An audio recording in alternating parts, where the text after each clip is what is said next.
ദമാമിൽ സംഘടിപ്പിച്ച +40 നിഹാൻ മാമ super cup cricket ടൂർണമെന്റിൽ വെറ്ററൻസ് ജേതാക്കളായി. വാശിയേറിയ മത്സരത്തിൽ ടെക്നോമേക് ലെജൻസിനെ 6 വിക്കറ്റിന് പരാജയപ്പെടുത്തിയാണ് വെറ്ററൻസ് കിരീടം സ്വന്തമാക്കിയത്. 40 വയസ്സ് പിന്നിട്ട ക്രിക്കറ്റ് കളിക്കാർക്കായാണ് +40 നിഹാൻ മാമ സൂപ്പർ കപ്പ് ക്രിക്കറ്റ് ടൂർണമെന്റ് സംഘടിപ്പിച്ചത്.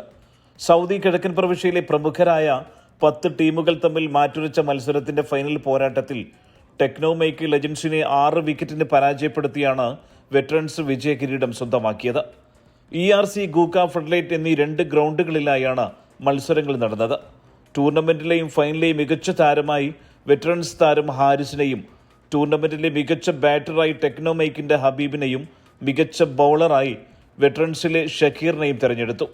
വൈകിട്ട് ചെയർമാൻ നജീബ് ബഷീർ അധ്യക്ഷം വഹിച്ച സമാപന ചടങ്ങിൽ ഷിഹാബ് കൊയിലാണ്ടി, സലീം ഷാഹുദ്ദീൻ എന്നിവർ വിന്നേഴ്സിനുള്ള ട്രോഫിയും, മുസ്തഫ പാവയിൽ റണ്ണേഴ്സിനുള്ള ട്രോഫിയും സമ്മാനിച്ചു.